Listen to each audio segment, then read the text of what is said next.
Today, Hunter Biden was indicted on 3 counts related to lying about his drug use while buying a gun. And just look at how outraged the NRA and all the other Second Amendment gun-loving Republicans are about these charges. Roll the tapes. Wait, hold on. Wait, what? Sorry? Oh, what's that? Right. Okay. There aren't any tapes. They don't exist. Well, I'm sure that they'll come rushing to his defense any moment now. Just wait on it. In the meantime, new reporting today from NBC News shows that prosecutors and FBI agents involved in the Hunter Biden investigation have been the targets of threats and harassment by people who think they haven't been tough enough on the president's son, to the point where the FBI is creating a standalone unit to investigate and mitigate those threats.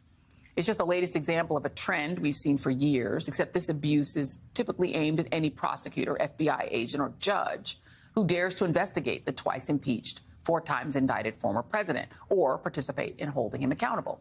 Fulton County DA Fani Willis, for example, has been candid about the vile and racist harassment she's received ahead of her decision to bring charges against Trump, as has the sheriff who booked him and took that mugshot. And today, the FBI confirmed that they are responding to threats made against Fulton County officials. Joining me now is our friend Glenn Kirshner, former federal prosecutor, MSNBC legal analyst, and host of the Justice Matters podcast. Talk about these threats, because, I mean, I suppose at some level that is not atypical for people in the law enforcement world, or is it? Because it seems like it's really extreme when it comes to Trump. You know, Joy, I think it is somewhat atypical. Yes, prosecutors, police officers, FBI agents are the subject of threats from time to time. But given the reporting about the increased rate, the acceleration of these threats, it seems pretty clear that there is a cause and effect. If you don't like the fact that Donald Trump is being investigated for his crimes, you investigate the investigators. You threaten the investigators. You go after the prosecutors, the judges, the witnesses, or the jurors or grand jurors. And, you know, when the Republicans are engaged in these ridiculous cries to defund the FBI. Their claims that the Department of Justice is being weaponized. I don't know if Joe Biden has weaponized the Department of Justice against his own son. Feels a little odd. But, you know, they know, Joy, that their supporters will respond in almost Pavlovian fashion. They will salivate. They will lash out. They will threaten the FBI and the prosecutors and others. And I think at its core, the reason we see this and the reason it's on the rise is because nobody has tried to hold the Republicans accountable for these dangerous lies, these lies that are clearly likely to incite violence. And unless and until law enforcement begins to hold them accountable, then you're not going to be able to tamp down what their supporters are doing. And let me roll back a little bit. I'm going to reel back the tape a little bit to part of what you said here, that Biden has not weaponized the Justice Department against his own son. I mean, I think that's obvious, right? But it strikes me, everything I've read tells me that what's happening with Hunter Biden is unusual. I'm going to read you a couple of things. This is the first one from the Washington Post. About lying on a form when you buy a gun.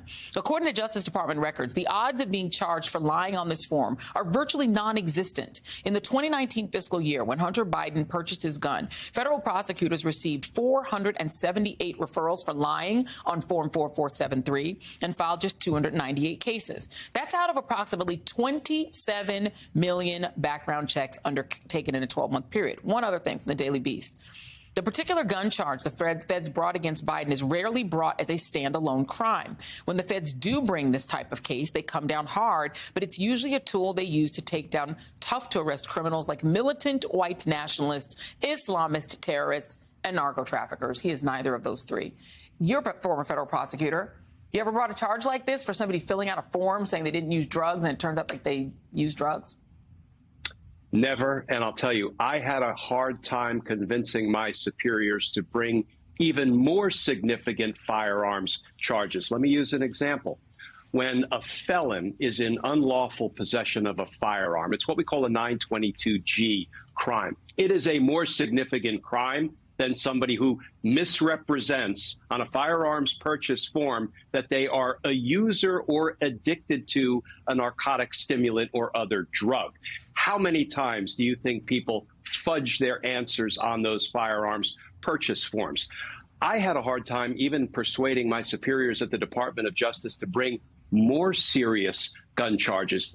We see these kind of relatively minor crimes when it comes to misreporting on firearms purchase forms only when they are tacked on to more significant crimes, Exactly. like somebody who did this, then went out, used that firearm, and Right. shot somebody. Maybe they would batch a series of crimes together, including a violation of, the 4473 form. But we do not typically bring these in standalone fashion. And I have said before, if Hunter's last name wasn't Biden, I think it very unlikely these charges would have been brought. Yeah, that seems likely. Let's talk about this split case.